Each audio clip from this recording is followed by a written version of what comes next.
নতুন বিষয় নিয়ে এসেছি, যে বিষয়টা আপনাদের অবশ্যই জানা দরকার। জ্যোতিষ শাস্ত্রের অনেক কটা পার্ট রয়েছে, তার মধ্যে হচ্ছে নিউমারোলজি, হস্তরেখা এবং হচ্ছে সামুদ্রিক শাস্ত্র। এর মধ্যে আবারও দেখা যায় পায়ের রেখাও কিন্তু কিছু কিছু ক্ষেত্রে কিন্তু বিচার করা হয়ে থাকে। তো আমরা অনেক সময় মানুষ চিনতে ভুল করি।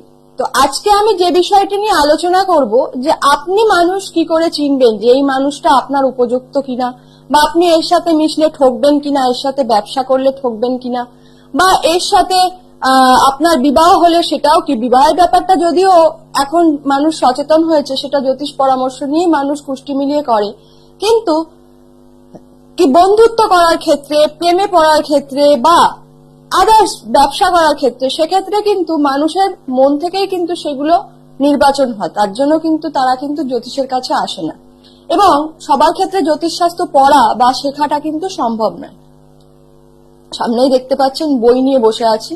এটি বই বলতে এটি একটি শাস্ত্র, যার নাম হচ্ছে গরুড় পুরাণ। আপনারা চাইলে বইটি থেকেও আপনারা পড়তে পারেন বা জানতে পারেন। অনেক আমার দর্শক বন্ধুরা আছে যারা কিন্তু ভাষা বুঝতে পারে না বা পড়তে পারে না, এরকমও আছে, তাদের জন্য এবং তাদের সেই সঠিক দিকটা ধরিয়ে দেওয়ার জন্যই কিন্তু এই বই থেকেই আমার পাঠ করে শোনানো। তো আমি যে বিষয়টি নিয়ে আলোচনা করব, এটি হচ্ছে জ্যোতিষের একটি অঙ্গ, একটি মূল অঙ্গ, যেটি হচ্ছে সামুদ্রিক শাস্ত্র। যেই শাস্ত্র থেকে কপাল থেকে আরম্ভ করে মানুষের চুল থেকে, দাঁত থেকে, নখ থেকে, নাক থেকে, আঙুল থেকে এবং শিরা উপশিরা এবং পায়ের নখ পর্যন্ত যা যাবতীয় আছে, শরীরের লোম পর্যন্ত কার কিরকম আছে, এটাই হচ্ছে সামুদ্রিক শাস্ত্র। কার কি ধরনের রয়েছে, সেটা কতটা ক্ষতিগ্রস্ত, সে কি ধরনের জাতক জাতিকা, এই যে বিষয়টা, এইটার জন্যই কিন্তু সামুদ্রিক শাস্ত্র বিচার করা হয়ে থাকে। স্বভাবতই আমরা সামুদ্রিক শাস্ত্র দিয়ে যেটা বিচার করে থাকি, যে আপনি কি করে মানুষ চিনবে, সেটা সম্পূর্ণ, আমি তো এটা পাঠ করে আপনাদের শোনাবই, তার মধ্যে আপনাদের বলে দিই আমি, যে স্বভাবতই আপনারা কিন্তু মানুষের হাত, মানুষের মুখ, মানুষের হাঁটা চলা এবং চুলের ধরন এবং পায়ে রাখার ধরন, এটিকে এই কটা দেখলেই কিন্তু আপনি, এত ডিটেলস, এত বিষয় যেতে হবে না, কারণ এই শাস্ত্রটা না অনেক বড়। এটা 15 মিনিটের প্রোগ্রাম, আমি বলে হয়তো শেষও করতে পারবো না। কিন্তু আমি যেহেতু পাঠ করছি, কোন শাস্ত্র পাঠ করতে গেলে প্রথম থেকে কিন্তু শেষ পর্যন্ত পরপরই পাঠ করতে হয়, এটা হচ্ছে শাস্ত্র পাঠের নিয়ম।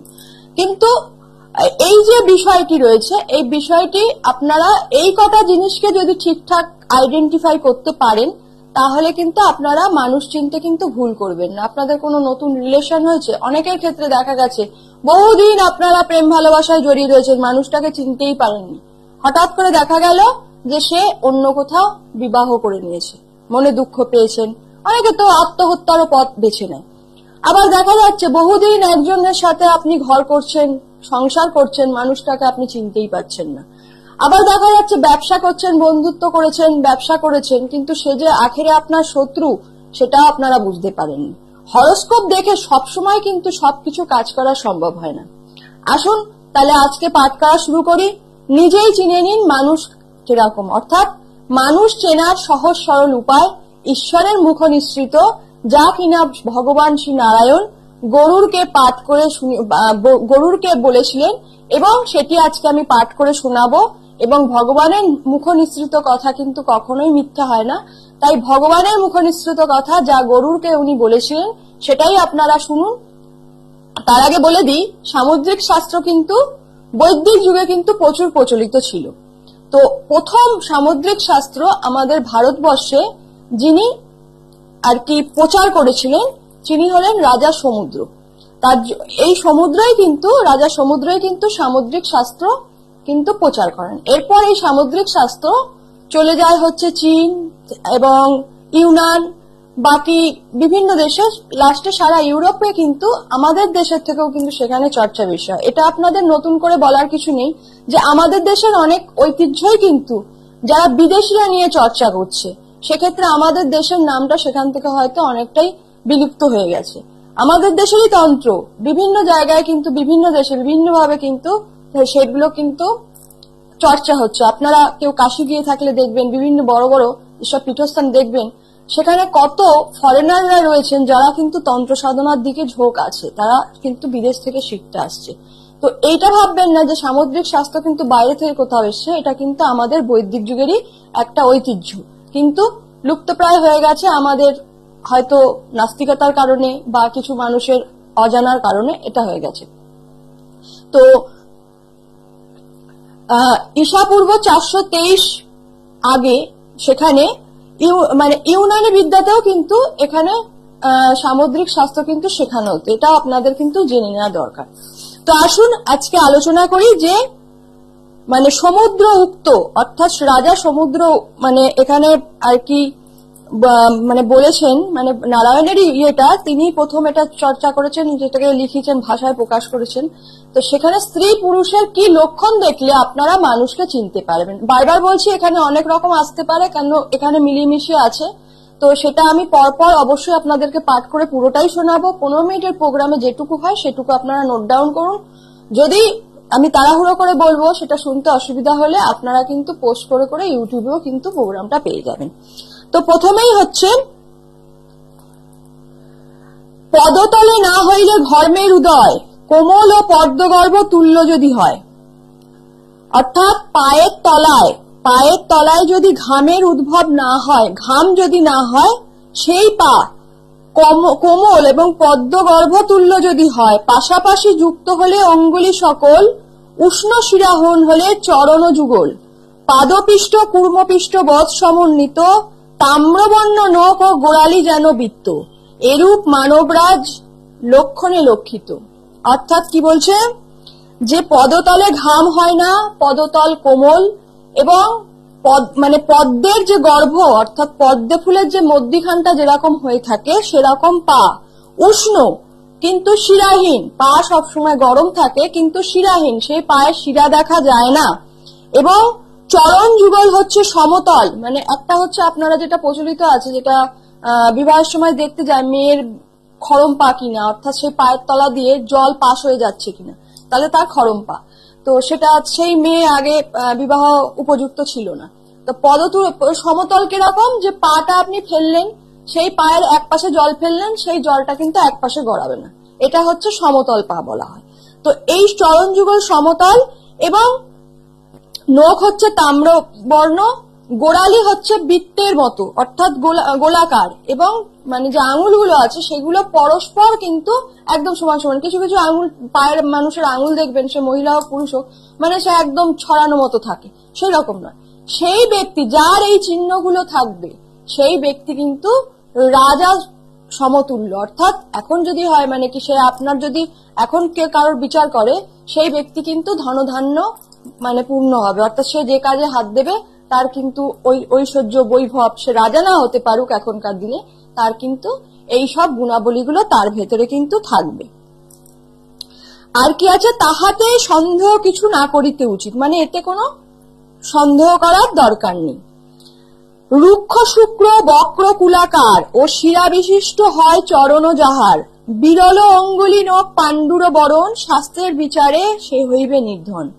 তার মানে রুক্ষ সূক্ষ্ম বক্র, মানে পা সবসময় শুকনো থাকে। আমাদের পা বিশেষ করে শীতকালে আমরা দেখি যে পা শুকনো হয়ে যায়, তো পা শুকনো হয়, পা ফাটে, কিন্তু কিছু কিছু মানুষের দেখবেন গরমকালেও পা শুকনো থাকে, পা ফাটে, এমনকি পা ফেটে রক্তও পর্যন্ত বেরোয়। শিরা পরিলক্ষিত, বক্র, এবং যেটা বললাম ওই যে খরম আর কি থাকে, মানে আকৃতি কোনো পায়ের থাকে না, শেপ থাকে না, সেই রকম যদি কারোর, এবং শিরা বিশিষ্ট হয়, এবং নখ হচ্ছে পাণ্ডুর বর্ণ। পাণ্ডুর বর্ণ হচ্ছে মানে হলুদ রং। আমরা যেরকম জন্ডিস রোগকে বলা হয় পাণ্ডু রোগ, মানে হচ্ছে হলুদ রোগ, প্লিহা রোগ এইসব বলা হয়। পাণ্ডুর বর্ণ মানে হচ্ছে হলুদ বর্ণ। যদি নখের রং তার হলুদ হয় তাহলে সেই ব্যক্তি কিন্তু শাস্ত্রের বিচারে নির্ধন হবে। এবার কিভাবে নির্ধন হবে? সে কি জন্ম থেকে নির্ধন হবে? না, সেটা হচ্ছে নির্ধন সে হবেই। তার মানে তার যদি ঐশ্বর্য সম্পদ যদি তার পিতামাতাও রেখে যায়, তার পূর্বপুরুষেও রেখে যায়, সেক্ষেত্রেও কিন্তু সে কিন্তু নির্ধন হবে। তার কারণ হচ্ছে তার সর্ব অঙ্গে কিন্তু পরিলক্ষিত আছে রাজগুণ, রাজযোগ, রাজচক্র। হাতে যেরকম চক্র, গদা, শঙ্খ, পদ্ম করতলে যেরকম রেখাতে তৈরি হয়, সেরকম মানুষের পুরো শরীরে কিন্তু সমস্ত রকম কিন্তু লক্ষণ কিন্তু লক্ষিত থাকে। আপনারা সেই লক্ষণগুলো সহজেই নিজেরটাও চিন্তা করতে পারবেন, চিহ্নিত করতে পারবেন এবং অপরকে দেখলেও কিন্তু চিহ্নিত করতে পারবেন। বিশেষ করে যারা বিবাহযোগ্য রয়েছেন, অনেকেই আছেন যারা পাত্রী পছন্দ করতে পারছেন না, পাত্র পছন্দ করতে পারছেন না, সেক্ষেত্রে কিন্তু এটা কিন্তু আপনাদের জন্য প্রযোজ্য। গমনেতে পাদযুগ বিষমপতিত, আর সে চরণ রক্ত পিত মিশ্রিত, হে ত্রিশূলী সে জানার বংশলোপ পায়, শাস্ত্রের বচন সত্য জানিবে নিশ্চয়। অর্থাৎ গমনেতে হাঁটা চলা ঠিক নেই। হাঁটা চলা ঠিক নেই মানে অনেকে বলে না যে হস্তিনী নারীর মতো চলাফেরা করছে, মানে এখানে একটা ধপ করে পা দিচ্ছে, ওখানে একটা ধপ করে পা, হাঁটার কোনো ঠিক ঠিকানা নেই। গমনে কিন্তু আওয়াজ হচ্ছে, সেই মানে তাদের পায়ের রং রক্তপিত মিশ্রিত, অর্থাৎ আমরা একটা বলি যে দুধে আলতা গায়ের রং হয়, এটা হচ্ছে রক্তপিত মিশ্রিত। ধরতে পারেন তাদের পায়ের রং তামাটে বর্ণের হয়ে থাকে। তো সেখানে সেই সব ব্যক্তির তাদের কিন্তু বংশ লোপ পায়, অর্থাৎ তাদের বংশ কিন্তু বেশি দিন টেকে না। তো এক্ষেত্রে কিসের জন্য প্রযোজ্য? দেখবেন কারোর ক্ষেত্রে দেখা যাচ্ছে এরকম হচ্ছে, স্বামী স্ত্রীর ভেতরে কারো একজনের এই ধরনের চিহ্নিত আছে হস্তিনী নারী, বিশেষ করে নারীদের ক্ষেত্রে বলা হয় হস্তিনী নারীর ক্ষেত্রে কিন্তু এই ধরনের চরণ থাকে। তো সেই নারীদের ক্ষেত্রে দেখা যায় যে 3 কন্যা রোগ 5 কন্যা রোগ থাকে, এটাকে একটা ভাষায় বলছে, অর্থাৎ 3 কন্যা রোগ, মানে তাদের পরপর 3টেই মেয়ে হয়, ছেলে হয় না। সেক্ষেত্রে যেহেতু একটা আমাদের হিন্দু ধর্মে প্রচলিত আছে যে মেয়েরা পরের বাড়ি চলে যায়, বংশ রক্ষা একমাত্র ছেলেরাই করে, তাহলে তাদের পরপর 3টে মেয়ে হয়, নাহলে 5টা মেয়ে হয়। তাহলে সেক্ষেত্রে কিন্তু সেই ব্যক্তির, সেই আর কি যে স্বামী স্ত্রী দম্পতি, তাদের কিন্তু সেখানে কিন্তু বংশ লোপ পায় এই ধরনের চিহ্ন পরিলক্ষিত হলে। এটা কিন্তু যোগ যেরকম কাকবন্ধা থাকে সেই ধরনের, তো সেই ধরনের মৃতবৎসা কাকবন্ধা সেই রকম এটাও একটা কিন্তু 3 কন্যা বা 5 কন্যা, এটা কিন্তু একটা শাস্ত্রসম্মত দোষ, যার ফলে কিন্তু তার বংশ লোপ পায়। কাহারও চরণ যদি হয় শঙ্কুবৎ, ব্রহ্ম হত্যাকারী হবে সেজন নিশ্চয়। অর্থাৎ কারো শঙ্কু মানে হচ্ছে আমরা কি নাম বলবো, যে একটা কোণা মতো বেরিয়ে রয়েছে, ত্রিকোণ, অর্থাৎ দেখা যাচ্ছে পায়ের সামনেটা একটা অনেকটা চওড়া আর পেছন দিকটা এরকম সরু। তো এই ধরনের শঙ্কুপাত, গোড়ালি বলতে কিছু নেই, এই ধরনের ছুচলো পা বা বিড়ালের মতো পা যাকে বলতে পারেন, বিড়ালের পা গুলো এরকম হয়, দেখবেন জানোয়ারের পা গুলো এরকম হয়, আমি ভোদর দেখেছিলাম, ভোদরের পা ওরকম হয়ে থাকে, শঙ্কুবৎ পা, এই ধরনের পা যদি কারোর হয়ে থাকে তাহলে সে জানবেন খুব হিংস্র ব্রহ্মা হত্যাকারী, অর্থাৎ সে কিন্তু ব্রাহ্মণকেও মানে কি হত্যা করতে পারে, হত্যা না করুক তার সাথেও কিন্তু ছল করতে পারে। অর্থাৎ হচ্ছে এই ধরনের পা যাদের থাকে তাদেরকে কিন্তু কখনোই কিন্তু বিশ্বাসযোগ্য নয়, তাদেরকে বিশ্বাস করলে কিন্তু জীবনে কিন্তু বারবার ঠকে যাবেন। সে কিন্তু আপনার মানে প্রাণে না মারলেও আপনাকে আঘাত দিয়ে হোক বা আপনার সাথে ছলনা করে হোক আপনাকে কিন্তু নানান সমস্যায় ফেলতে পারে। আজকে সময় একেবারেই শেষ, অল্প একটু আলোচনা করতে পারলাম, পরবর্তীকালে একটু বেশি সময় নিয়ে আলোচনা করব, অবশ্যই সামুদ্রিক শাস্ত্র সম্পর্কে আপনাদের পুরোটাই জানিয়ে যাবো। নমস্কার, ভালো থাকবেন, সুস্থ থাকবেন।